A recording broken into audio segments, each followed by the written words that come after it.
lang, aral pa.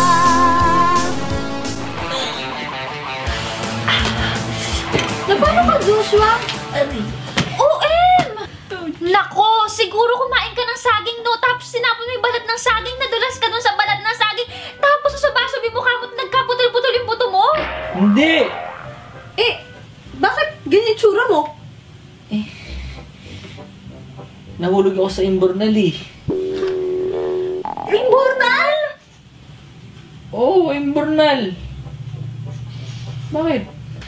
Ano ba naman? Ang laki-laki ng imbornal, hindi mo nakita? Hindi. Habang naglalakad kasi ako parang may nakita akong poster nakapaskil sa poste. Sobrang agaw pansin kasi yung poster kasi sobrang nakakatawa siya. Ayun, kakatawa ko, hindi ko napansin may imbornal pala sa harapan ko. Nalaglag ako. Ano bang purpose nung poster na yun? Bakit pinaskil nila? Wala. Parang trip lang nila. Nako, di ba nila alam yung post-no bill ng MMDA? Post-no bill? Parang familiar. Aray.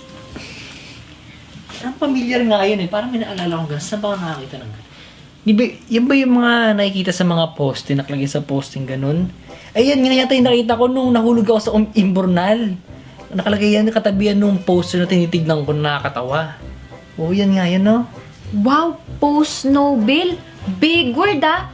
Parang ano ba yun? Electric bill, water bill, telephone bill? Ano ka ba? Hindi, no? Tara, libot tayo para mas maintindihan natin kung ano ibig sabihin ng post-no bill. Total, mahaba pa naman yung oras ng break time. Tara. Aray.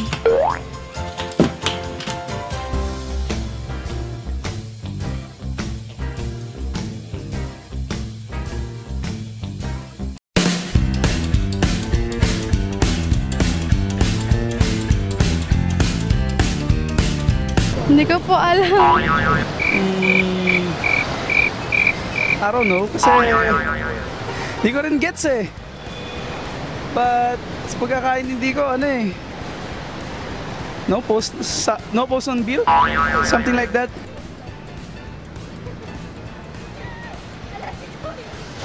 Nagmamadali ako yung exam naman eh. Baka yung magdikit ng mga poster. Lagay ng karatula.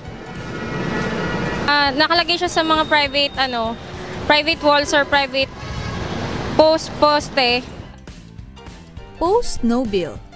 Ang salitang bill na tinutukoy dito ay ang mga poster, advertising sign, tarpaulin o anuman na maaaring maipaskil sa mga kalsada. Sa kabuuan, ang ibig sabihin ng mga salitang ito ay ang pagbabawal na maglagay ng anumang poster sa mga kalsada o posteng may nakasulat na post-no bill. Ayon sa National Building Code, ipinagbabawal ang pagdidikit ng anumang larawan na magiging sanhi ng distraction ng isang tao na posibleng magbunga ng matinding trapiko. Ang pagpapaskil o pagdidikit ng mga posters sa mga ipinagbabawal na lugar ay maaaring ikapahamak ng isang tao.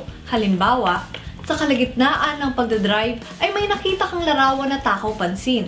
Mababaling ang iyong atensyon at madidistract ka sa iyong ginagawa. Base din sa anti-littering regulation ng MMDA, ipinagbabawal ang pagpapaskil ng mga signs, poster, billboard, at iba pa na malapit sa kalsada, sidewalk, poste, puno at iba pang open area, mapa-private man o public na lugar. Hindi lang iniisip ng pamahalaan ang kapakanan ng tao, kundi pati na rin ang kapakanan ng kalikasan.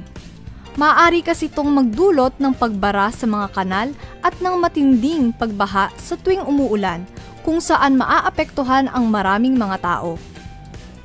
Kaya naman mga classmate, kailangan nating sumunod kung anuman ang patakarang ipapatupad ng ating gobyerno upang sa ganun ay maging maayos ang ating komunidad at maging disiplinado.